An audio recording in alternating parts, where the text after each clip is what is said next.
Começa agora o primeiro episódio do TV Unesp Especial COP30, uma parceria com o Canal Universitário de São Paulo.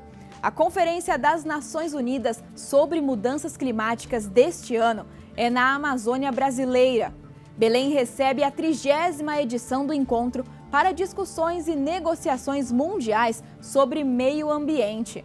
No programa de hoje, vamos conhecer a história da conferência e as mobilizações da Unesp durante o evento.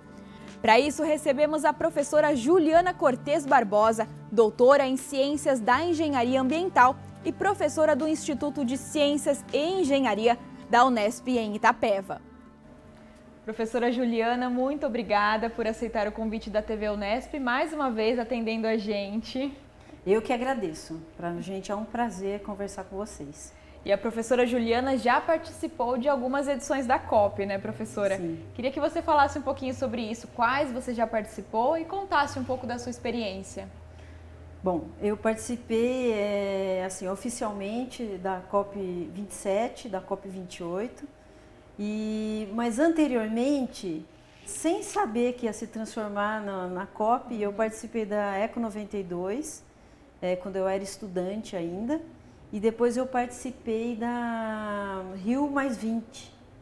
E foi muito interessante, para mim foi uma virada assim para perceber a importância que o mundo estava dando para o meio ambiente, né? Na Eco 92 foi uma coisa muito diferente que aconteceu no Brasil e daquele ponto em diante muitas coisas foram tendo um foco para o meio ambiente, coisas que a gente não via antes, né?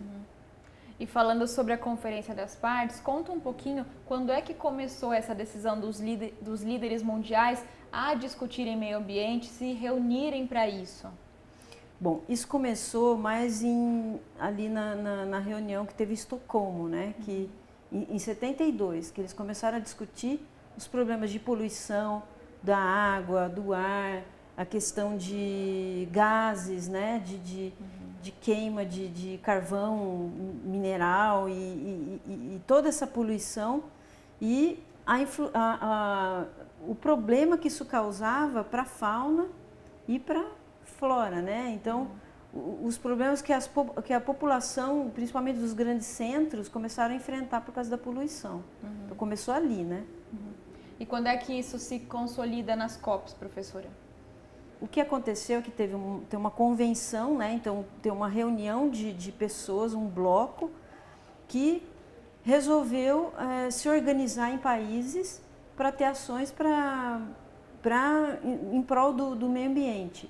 E as COPs, elas começaram a estabelecer metas e de controles, né, para você saber o que estava sendo avançado por países. Então, os países que assinaram esse compromisso com o meio ambiente, né, nessa convenção, eles começaram a assumir metas para serem cumpridas. E as COPs era como uma cobrança anual. Então, todo ano acontecia essa assembleia, que as pessoas se encontravam e iam discutir quais as metas que foram alcançadas, quais as próximas que deveriam ser consideradas e como que o corpo científico poderia avançar nisso para tentar fazer novas propostas. E nisso tem a participação popular, que era uma forma de cobrança, né? Então a gente tem muito, por exemplo, protestos nas COPs, porque as pessoas estão acompanhando o que se assume como compromisso e como meta e o que está sendo cumprido, né? De fato. E professora, para a gente falar desde o começo, explica para a gente o que é uma COP. A COP é uma convenção das partes, onde os países se reúnem para, de uma maneira, para fiscalizar o que foi cumprido em relação às metas estabelecidas. Então, é uma maneira de cobrança, de fiscalização do que está sendo feito e o que não está sendo feito. Queria te perguntar também, pedir para você explicar qual que é a diferença quando a gente fala de COP, que é a Convenção das Partes, e quando a gente fala de Convenção Quadro das Nações Unidas sobre as Mudanças do Clima. São termos que aparecem, né, quando o pessoal pesquisa sobre meio ambiente e pode causar uma confusão. A Convenção Quadro é a reunião desses países, né? Eles estabelecem esse acordo entre os países. E a COP é essa cobrança anual, são essas assembleias que acontecem periodicamente. Muitas das decisões tomadas dentro da COP são feitas com base nos relatórios do IPCC, né, o painel intergovernamental de mudanças climáticas. Por que ele é importante e por que ele define as decisões que serão tomadas? Porque é uma base científica, então é uma reunião de cientistas de todas as áreas que estão relacionadas e que eles vão discutindo quais são os problemas, tem os estudos científicos de como mitigar aqueles problemas.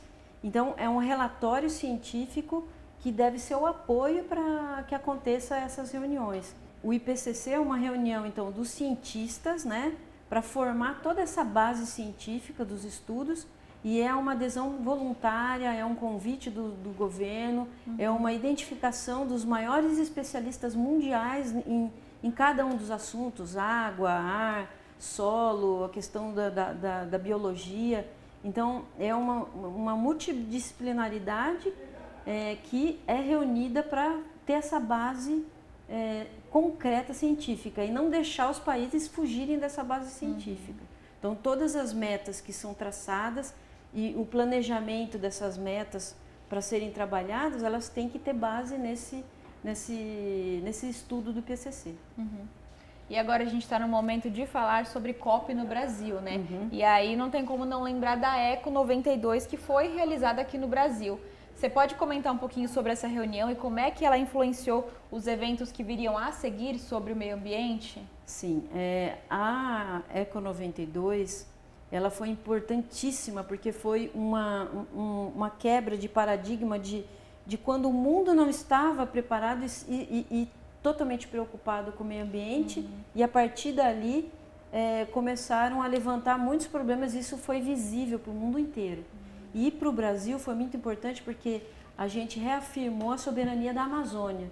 A Amazônia era assim, nós temos que cuidar da Amazônia, e parecia que para cuidar da Amazônia, o mundo teria que, de repente, até tomar posse da Amazônia.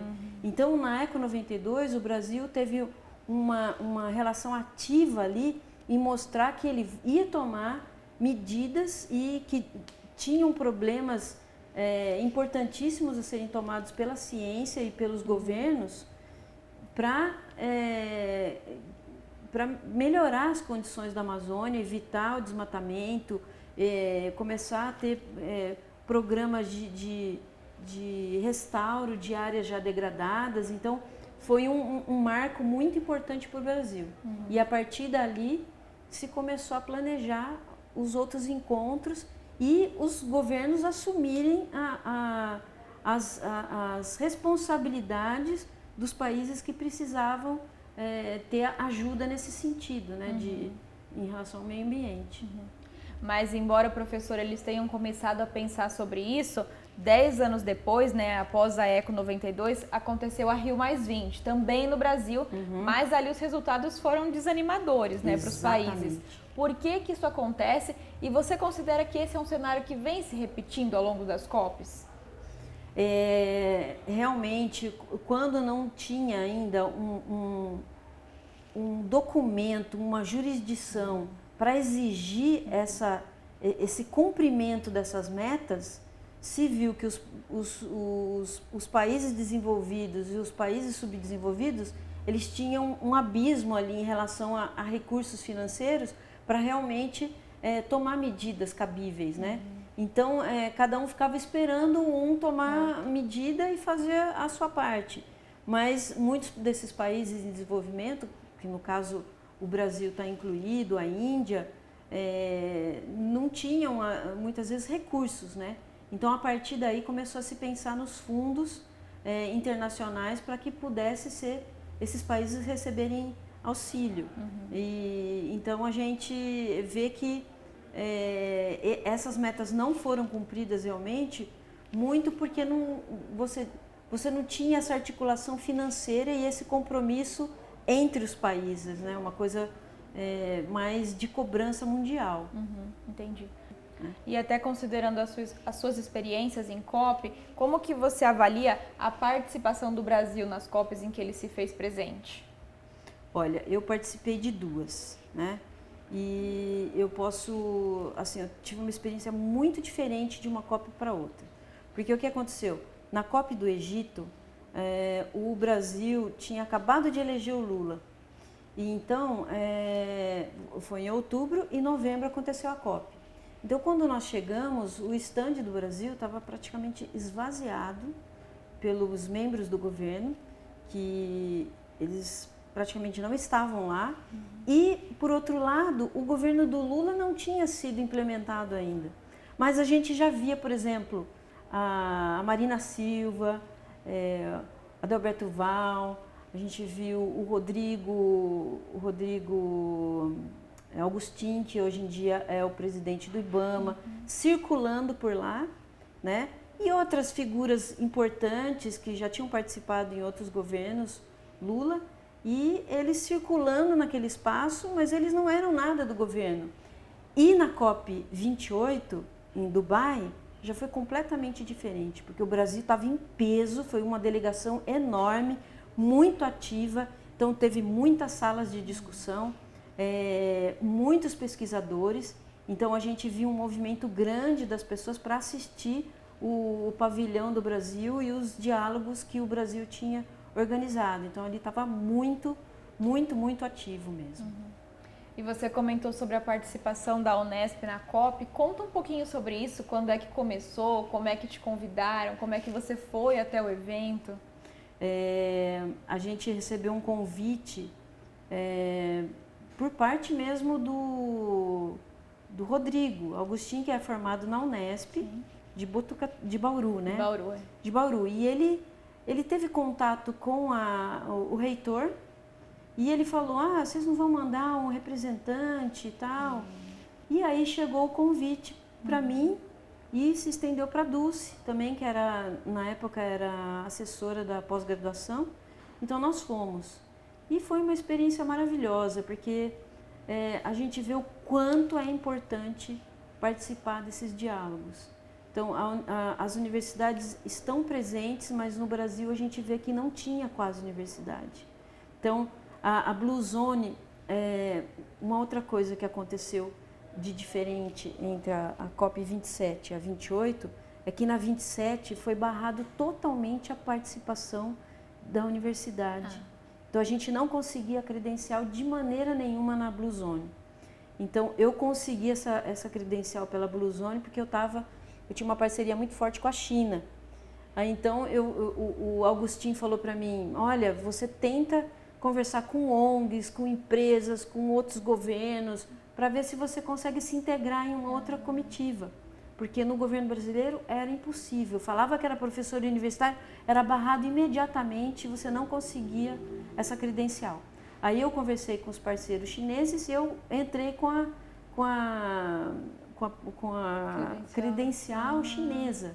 Então eu tinha um cordão vermelho, inclusive. Entendi. E a minha amiga, a Dulce, ela não conseguiu entrar na Blue Zone. Ela ficou só na Green Zone. E aí eu vi a riqueza que era de discussão, porque você estava frente a frente, uma sala pequena de 40 pessoas, com o governador, com o ministro, com secretários, com universidades, com outros países, e ali era rico de você fazer essa... E aí apresentar a sua universidade. Então, a partir daí eu vi, não, a Unesp tem que estar em todas essas COPs, é importantíssimo. Aí, na próxima, a gente conseguiu facilmente a credencial, não teve problema nenhum. A gente se inscreveu e a credencial veio, e eu e a Dulce participamos o tempo inteiro da Blue Zone, foi muito rico. A gente tem usado os nossos contatos até hoje dos ministérios, porque muitos permaneceram nesse ministério, né, com a continuidade do governo. Então, para a gente foi super importante. Agora nós vamos elaborar várias rodas de conversa para a COP30 e nós já temos esses contatos para convidar as pessoas do governo. Que bacana, professora.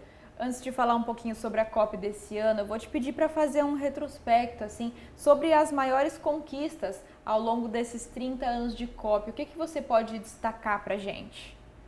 Bom, uma coisa muito importante foi a diminuição da destruição das florestas, né? Isso aí eu vejo que teve um esforço muito grande. A questão dos povos tradicionais, coisa que em COPs anteriores não se falava. Não se falava, as comunidades tradicionais, as comunidades locais, as ribeirinhas, os quilombolas eram invisibilizadas. E hoje em dia, uma das coisas principais que se discute nas COPs é a participação das comunidades, porque para você preservar uma floresta em pé, para você ter uma floresta produtiva, ativa, você tem que pensar naquelas pessoas que vivem ali. Se você não der condições para aquelas pessoas, o que vai acontecer? Elas vão cortar aquela madeira para vender essa madeira, para vender a lenha, elas vão matar os animais para vender os animais ou então levar para zoológicos, coisas absurdas que aconteciam antigamente. E hoje em dia essas pessoas elas veem que o retorno dela, a renda delas, tendo aquela floresta em pé, tanto para a extração de frutas, de remédios, de sementes e recebendo o turismo, elas têm uma renda muito maior do que se ela estiver vendendo clandestinamente a madeira. É um exemplo, né? Um pequeno exemplo. Mas isso a gente vê que é super importante, a gente pensar que a floresta viva, em pé e produtiva, ela não tem a menor chance de se preservar sem essas pessoas que vivem ali e a preservação da cultura. Porque elas sabem o remédio que pode fazer com aquela casca, com aquela folha e como aqueles animais vivem. Então, elas são assim peças fundamentais para que essa floresta seja preservada. E dentro desse assunto, comenta um pouquinho sobre a questão da sustentabilidade do meio ambiente no seu trabalho, professora. No meu trabalho. Eu venho trabalhando muito com o bambu. Então, dentro desse curso, nós não trabalhamos com madeira nativa. A gente pode até fazer um trabalho, por exemplo, utilizando o resíduo da floresta, pequenos pedaços de madeira para você fazer um móvel que você tenha cores diferentes, mas a gente não trabalha com o desmatamento, a gente trabalha principalmente com madeira de reflorestamento. E a gente vê que a grande importância disso é que você tem um baixo carbono, uma produção de produtos da industrialização de baixo carbono. E outra coisa é você pensar que você vai trabalhar com uma cultura que não está destruindo o meio ambiente, ela está reflorestando, né? Você está tendo mais verde no planeta. Né? E mesmo se for utilizar as madeiras nativas, é uma maneira de extração completamente diferente. Você não vai fazer um corte raso numa floresta. Você vai pegar indivíduos que têm potencial e que eles já tiveram uma produção de sementes e você pode extrair um ou outro dentro desse talhão de floresta. Então você fica quase imperceptível que você está extraindo alguma coisa de dentro dessa floresta. É um pensamento diferente, né? Sim, totalmente diferente. E eu sei que esse pensamento diferente, sustentável, também está presente no que vocês estão construindo para esse ano na COP. Sim. Em especial o pavilhão de bambu, professora. Sim. Comenta pra gente o que está previsto de Unesp nessa COP 30, o que se mantém depois do evento também. Bom, esse projeto surgiu de umas parcerias, né, que nós estávamos fazendo na região da Amazônia.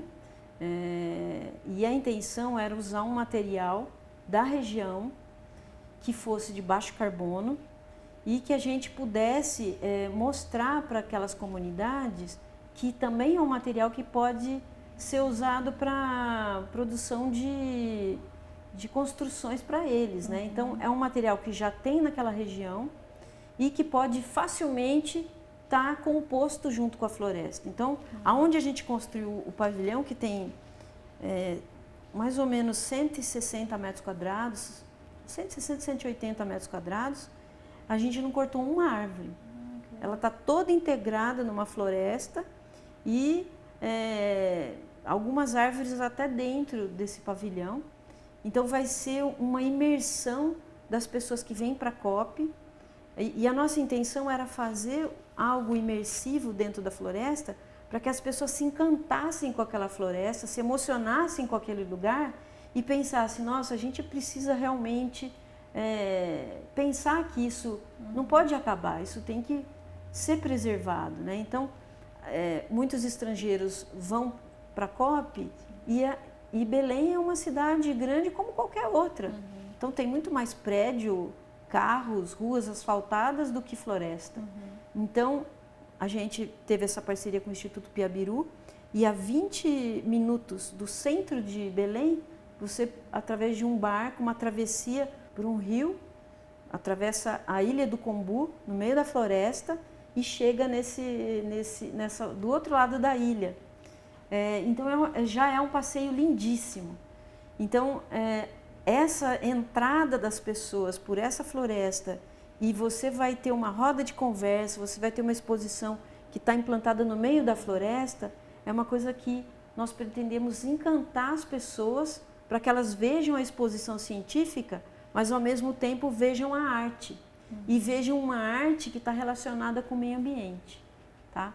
Então, o propósito foi esse, a gente tentar fazer as pessoas, além de ver as pesquisas científicas que a Unesp vem fazendo em relação às mudanças climáticas, ao meio ambiente, ela pudesse ver um pouco de arte e ver aquela floresta intacta e linda, maravilhosa. Só o passeio de Belém até esse local já vale a pena. Vendo a exposição, então? Nossa, é maravilhoso, realmente. Que legal, é muito professora. lindo. E essa casa é a Casa Floresta? A Casa da Floresta é um conceito que está dentro de um parque tecnológico, parque de tecnologias sociais. Então ali, por exemplo, nós temos mais de 1000 colmeias de melíponas, então são abelhas sem ferrão, que elas estão ali num projeto que já acontecia, né, pelo Instituto Piabiru, mas que contribui muito para a polinização, por exemplo, do açaí, do cupuaçu, do cambuci, do taperebá. Então, essas abelhinhas sem ferrão, elas vão polinizando. Então, elas têm uma importância muito grande. Então, esse projeto é de multiplicar essas abelhas e elas serem disponibilizadas para comunidades, principalmente quilombolas e indígenas que estão ali, para que eles tenham e façam também multiplicação e para aumentar essa polinização que vai aumentar a produção dessas frutas. Então, ali naquele lugar já tem uma tecnologia social que pode ser vista e junto com a Unesp, a gente vai trabalhar outras tecnologias sociais, como, por exemplo, a batata doce, que nós temos desenvolvidas na Unesp, que você tem esse maior potencial tanto de produção quanto de vitaminas, né, nessa batata doce.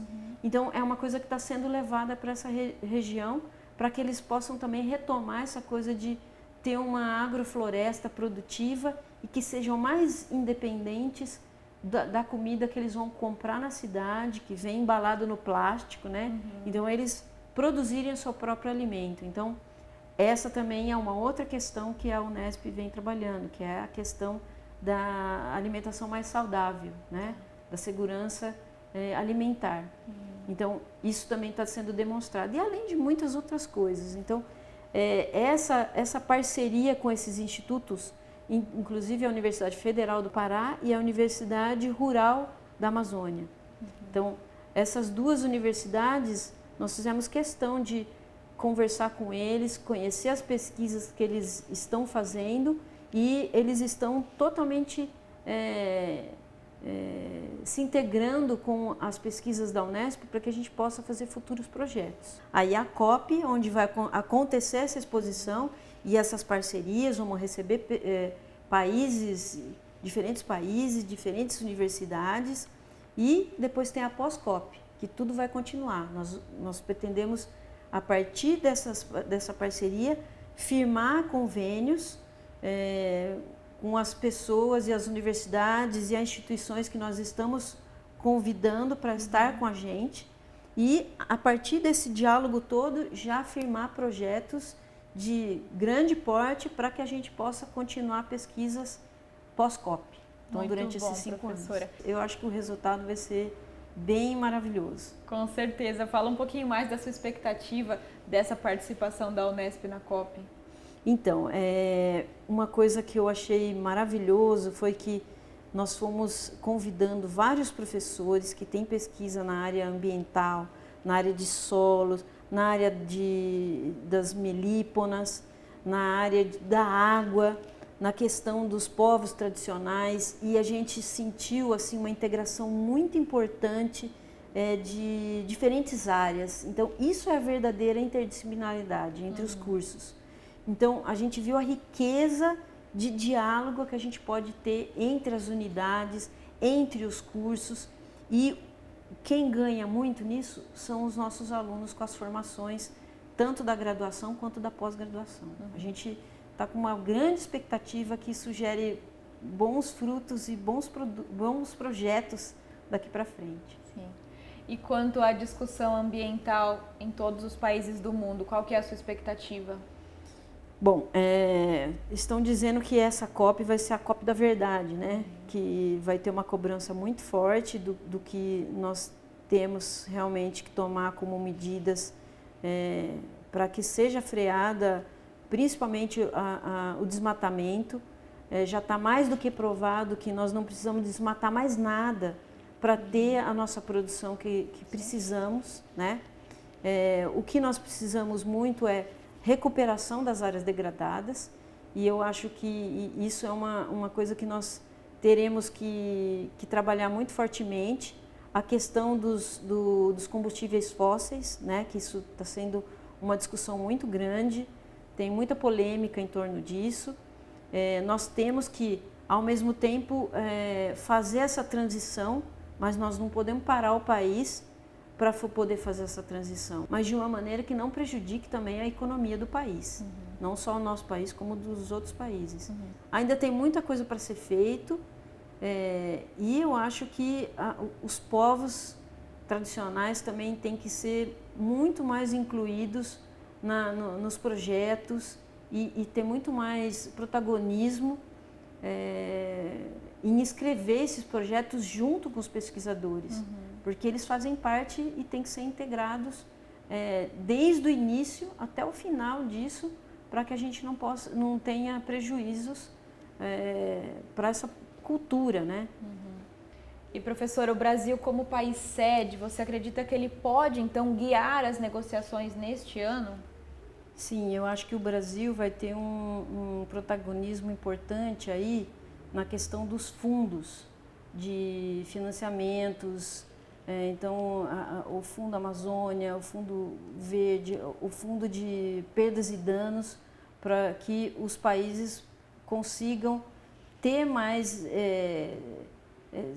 certeza desses fundos que eles podem contar para ter suas ações efetivas. De maneira geral, as grandes discussões vão ocorrer em relação principalmente à questão da biodiversidade, a questão dos povos tradicionais, as questões socioeconômicas que envolvem essa questão de você preservar essa floresta em pé, ativa, produtiva, inclusiva, e que você consiga trabalhar a biodiversidade de uma maneira que você não interfira na cultura desse povo que vive nesse local. E para isso vai ter muitas negociações em relação aos fundos internacionais, né? Eu acho que isso é uma coisa que vai ser muito discutido. E a questão dos combustíveis, né? A questão dos combustíveis, dessa transição energética vai ser um ponto de muita discussão, porque nós temos polêmicas em torno disso, né? Da exploração ou não do petróleo. Então, são questões que vão ser muito importantes nessa COP30. Sim. Tá? Professora Juliana, quero te agradecer pelo seu tempo, disponibilidade em falar com a gente da TV mais uma vez. Que seja um sucesso a participação da Unesp na COP e que vocês sejam capazes de mostrar para o mundo todo o potencial da nossa universidade, dos projetos que a gente faz, que a gente conhece de perto, né? Tá, eu gostaria muito de agradecer o convite e eu espero que as pessoas consigam ir até a COP e também regulamentem essa questão dos preços, né? para que mais pessoas possam participar. Vai ser uma alegria ter bastante pesquisadores e profissionais da Unesp participando e visitando a exposição. Obrigada. Obrigada, professora. Para conferir todas as entrevistas do TV Unesp Especial COP30, acesse o nosso canal do YouTube. No próximo episódio, vamos detalhar os objetivos da Casa da Floresta. É amanhã às 6 da tarde, aqui na TV Unesp.